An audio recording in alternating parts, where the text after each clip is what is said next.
Let me go get you a time.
Oh boy. All right.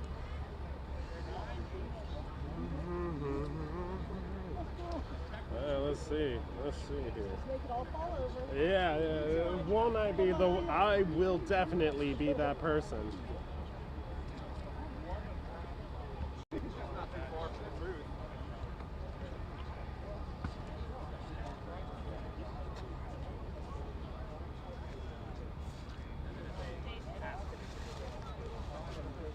Thank you for your patience, sir.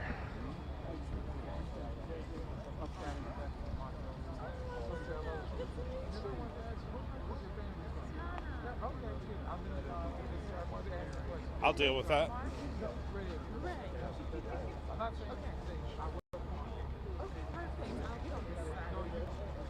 All right, good evening, everybody. I'm Pete Perringer with Montgomery County Fire and Rescue. Chief Scott Goldstein will be with you momentarily. Everybody set? Everybody good? You're up live on all the stations. Okay.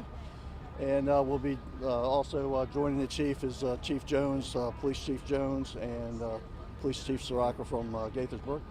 Chief, you ready? Yep. We're live.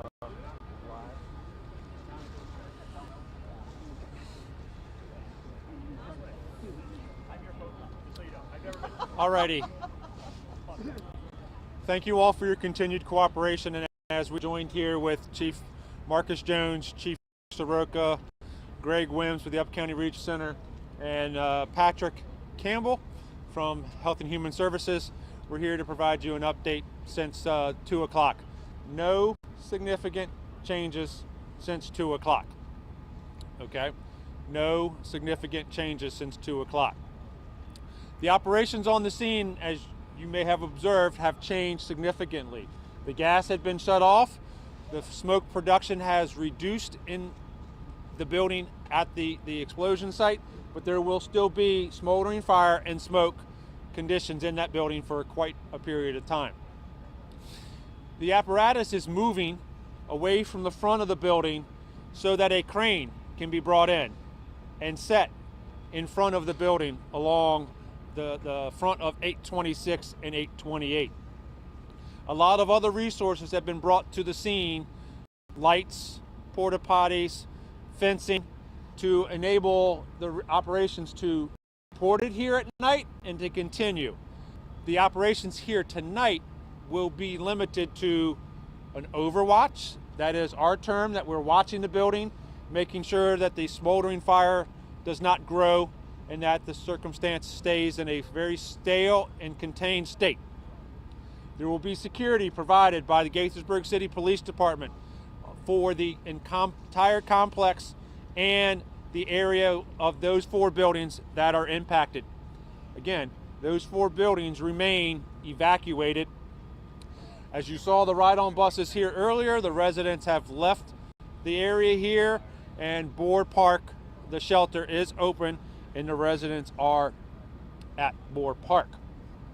Again, 4 buildings, 24 units are being removed, or excuse me, they're impacted by the services of these utilities.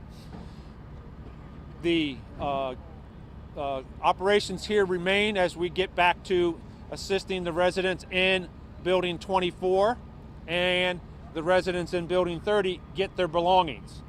So the residents of 24 and the residents of 30 with fire department personnel are getting key belongings out of the building to assist them in their relocation to shelters, hotels, or relocating with friends and family.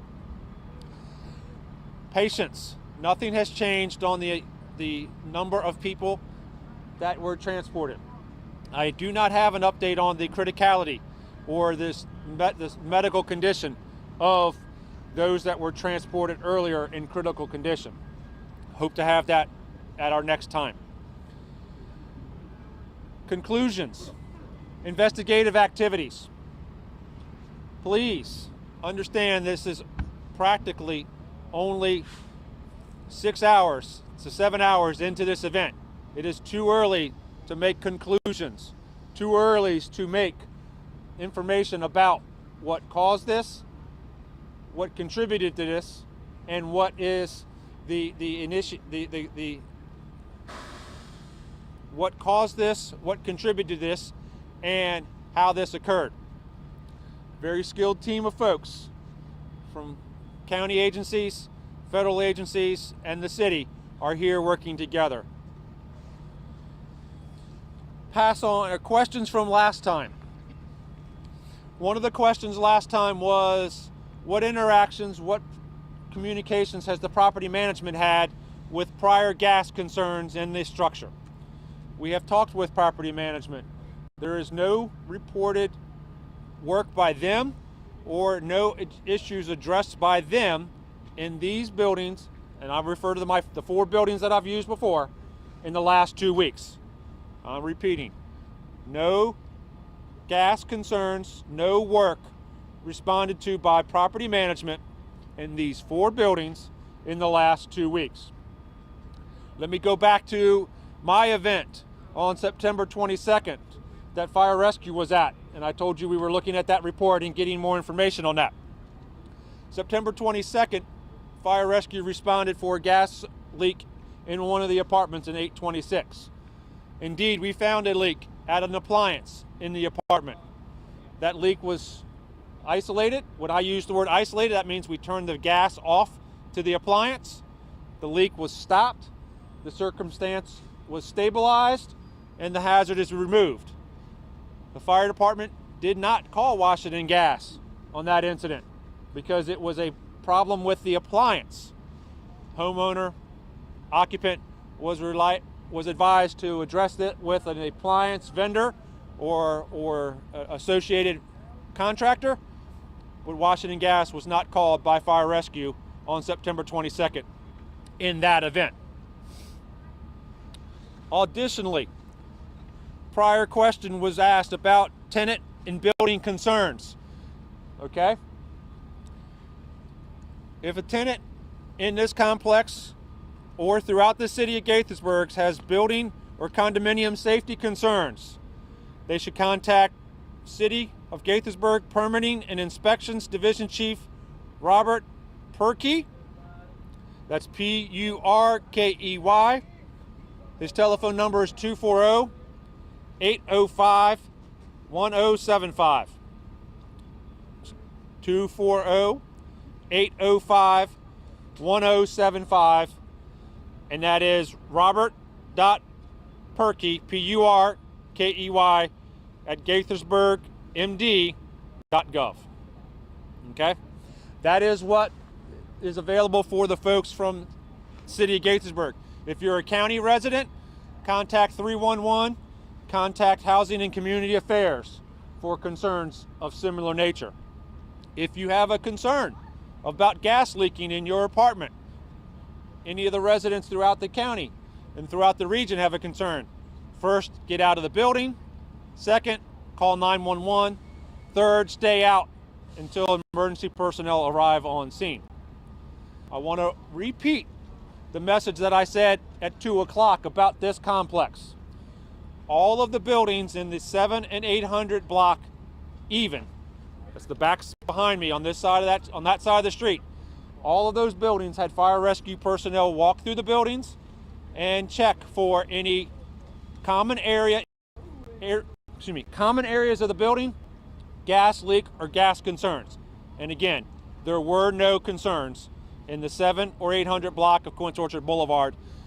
People coming back to this community tonight, please feel comfortable in your units. If you have any concerns when you get in your unit or get to your building about a smell of gas or concerns, call 911. We'll come out and assist you once you're at your building and you have that concern. I pause for a second for my team for any other information, and then I'll open up for questions. And bear with me, I'll get you. Again, the shelter information, the Health and Human Services, the Montgomery Housing Coalition, all of that remains the same as provided earlier by Patrick. And if you need that, please touch base with him offline. For anybody who wishes a Spanish version of this press conference, fire and police media specialists are available, and we can provide that after the main body of this is over. I'm going to start over here. Hi, Chief.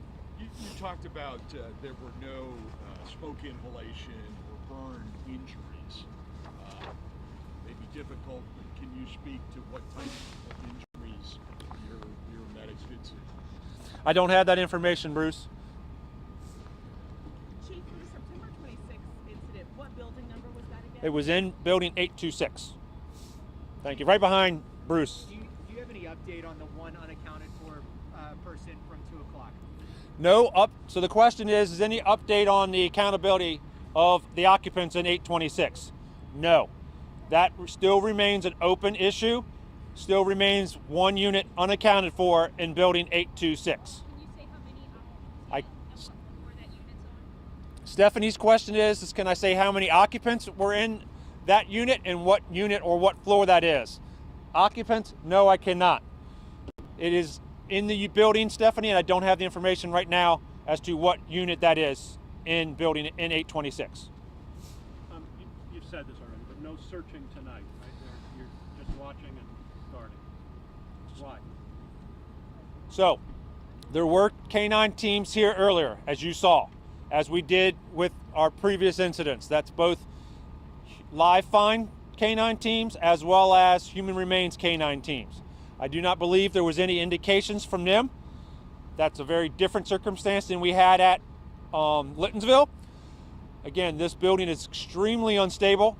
That is why you saw the heavy equipment arrive, and the darkness exponentially makes the safety issues much, much greater. That's why our crews are prepared to deal with any flare-ups of the fire tonight and then return in the morning with a detailed plan as to how to address the building, how to shore the building, and how to address the safety concerns. Darcy? Yes, do you have any sort of timeline on when you may be able to go into that area to check on those occupants, or any kind of timeline on the cause of this explosion? Are we looking at weeks and months, or do you think relatively soon we might know more?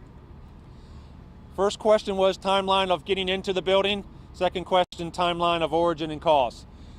Timeline of getting into the building is going to be several days. It may be accomplished, after a full day of shoring, a full day of stability, but it may be more than one day to get that building somewhat stabilized so we can get into that. That's just based upon what I've seen, what I've talked with the engineer, and experience. So that could be a variable, could be all day Thursday, tomorrow, stabilizing the building before we start to be able to get into the building on Friday. Wouldn't be surprised at all also if that became more complicated to stabilize and make the building safe. The second part of your question, timeline for an origin, a cause, a how, a why, and where, too early. nowhere for me to be able to provide that information at this time. Chief, oh, Chief, one other thing. We do have some citizen video that appears to show an active excavation near the location. I know you probably haven't seen that. I wonder if you know anything about the excavation or what it was about, if it could be related. And secondly, could you please characterize and describe Washington Gas's role here tonight? Sure. So at 2 o'clock, I touched base about that work on the rear of the building. The work on the rear of the building was an excavation in the parking lot about 20 feet away from the curb, which put it about 40 to 50 feet away from the back of the building where the explosion occurred. That was being done by a contractor on water/steam pipes. That was an early interview that we completed with those folks because they were witnesses to the explosion. But that was water and steam. As I said earlier, there is no information at this time that places that relational to this incident. Was that all? Washington Gas's role here tonight. Can you describe their presence and what they're doing? Thank you. Washington Gas, as you saw, took the effort and had to isolate the gas at the street in the grass so they could shut off the gas to those affected buildings. One of the questions you all asked earlier was, what is gas operated in these buildings? There are gas cooktops in each unit, and there is a gas dryer in the shared laundry space of each building. So there's a gas stove cooktop oven in each of the apartments, and there is a gas dryer or dryers in the common laundry room in the lower level portion of each building. So that's what the gas is. They isolated the gas to those buildings and then enabled us, in conjunction with property management, to turn the gas back on to the rest of the complex. Okay?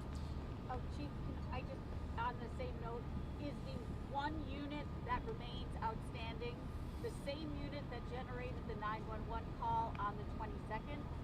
And can you say if that 911 call was related to a stove in a unit or a dryer in a common space in building 826?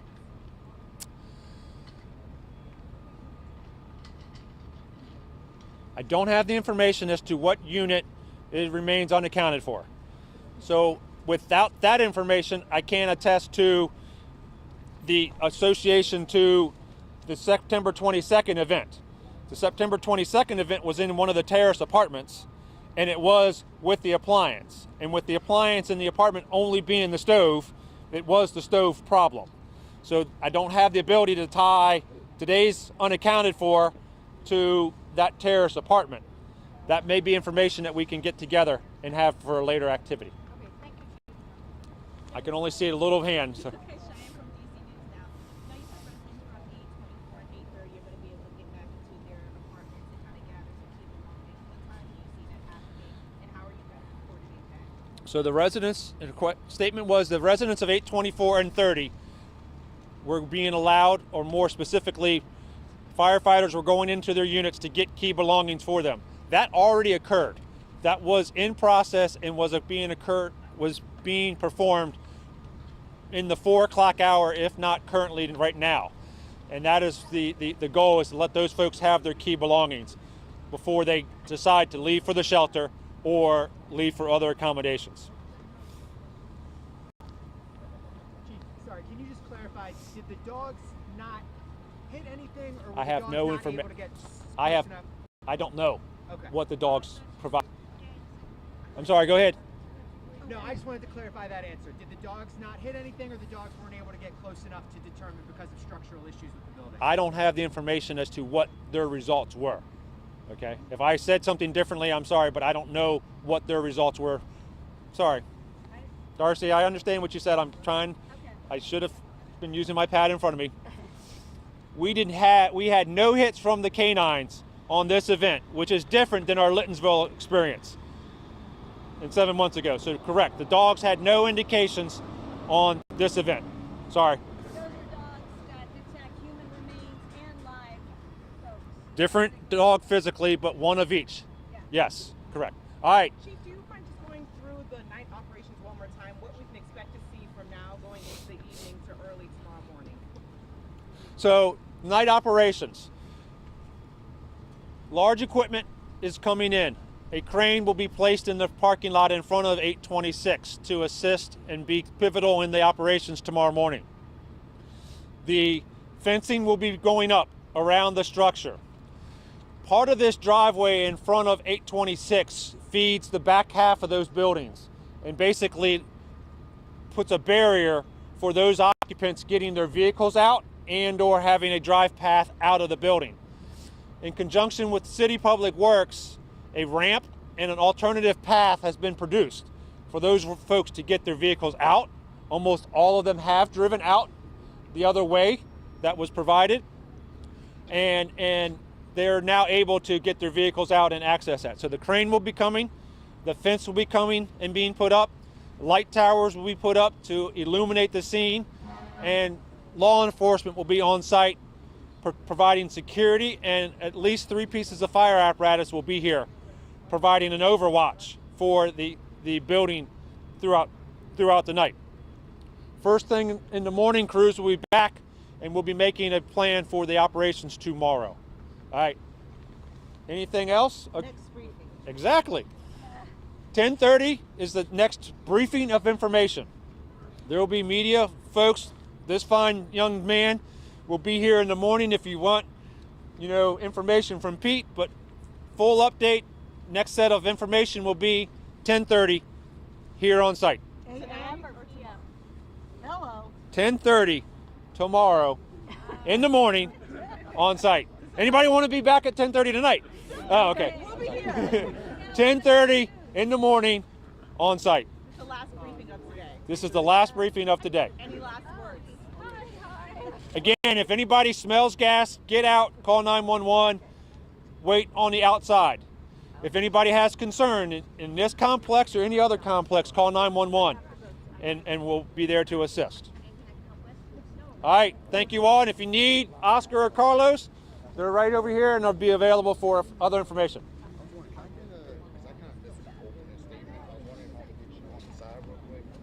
You can get me on the side real quick, keep up with him.